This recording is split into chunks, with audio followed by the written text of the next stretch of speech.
ತಂದೆನ ಕೊಲೆ ಮಾಡಿದನ್ನ ರಿಯಲ್ ಆಗಿ ನೋಡಿದ್ನಲ್ಲ, ಇವು 21 ವರ್ಷ ಅವನಿಗೆ ಆಯ್ತು. ಒಂದು 9 ಜನ ಟಾರ್ಗೆಟ್ ಮಾಡ್ದ ಅದೇ ಹಬ್ಬದಲ್ಲಿ. ಕರೆಕ್ಟಾಗಿ ಒಂದು 8-8:30 ಟೀ ಶಾಪ್ ಮಾಡವ್ರೆ, ಕರೆಂಟ್ ಆಫ್ ಆಗಿದೆ, ಕಟ್ ಮಾಡಿಬಿಟ್ಟು 9 ಜನನ ಕಲ್ಲಂಗರಿಲಿ ವಿಷ ಇಂಜೆಕ್ಷನ್ ಮಾಡಿಸ್ಬಿಡು.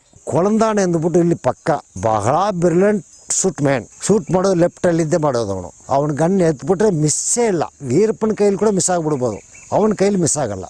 ಆದ್ರೆ ವೀರಪ್ಪನ ಭಾಳ ಇಂಟ್ರೆಸ್ಟಾಗಿ ಕೇಳ್ತಾ ಇದ್ದ. ಟೇಪ್ ರೆಕಾರ್ಡಲ್ಲಿ ನಾವು ರೆಕಾರ್ಡ್ ಮಾಡ್ಕೊಂಡು ನಾವೆಲ್ಲ ತುಂಬ ಇಂಟ್ರೆಸ್ಟಾಗಿ ಕೇಳ್ತಾ ಇದ್ವಿ. ಫುಲ್ ಆಡ್ತಾ ಇದ್ವಿ. ಈಗ ಮರ್ತೋಗ್ಬಿಟ್ಟಿರ್ತೀವಿ ಆ ಅಂಥೋನಿಯನ್ನ. ಇವ್ನು ಕಣ್ಣು ಬಿತ್ತಲ್ಲ, ತಕ್ಕೊಂಡು ಬಂದ್ಬಿಟ್ಟು ಇವ್ನಿಗೆ ಏನೇನು ಬುದ್ಧಿವಾದಗಳು ಹೇಳ್ಬೇಕು ಹೇಳಿ, ನಿನ್ನ ತಂಗಿ ಬಂದೇ ಬರ್ತಾಳೆ ನಿನ್ನ ಹತ್ರ, ಅವ್ನು ಕರ್ಕೊಂಡು ಹೋಗವಣ, ಬಂದರೆ ನಮಗೆ ಮೆಸೇಜ್ ಕೊಡು ಪೊಲೀಸ್ನವ್ರಿಗೆ, ಈ ಥರ ಬಂದವ್ರೆ ಸರ್ ಅಂದ್ಬಿಟ್ಟು. ತಂಡ ಹೋಗಿ ಅಟ್ಯಾಕ್ ಮಾಡ್ತು. ಒಂದು ನೈಟಲ್ಲಿ ಗುಂಡು ಹಾರಿಸಿ 6 ಜನನ ಎನ್ಕೌಂಟ್ರ್ ಮಾಡಿದ್ರು. ಮಾರಿಯಪ್ಪ ಮತ್ತು ಇನ್ನೊಂದು 5 ಜನ ಹೆಂಗಸರು. ಆ ಎನ್ಕೌಂಟ್ರಲ್ಲಿ ಅವಳು ಮೋಸ್ಟ್ಲಿ ಸತ್ತಿಲ್ಲ, ಏಟ್ ಬಿದ್ದಿದ್ದು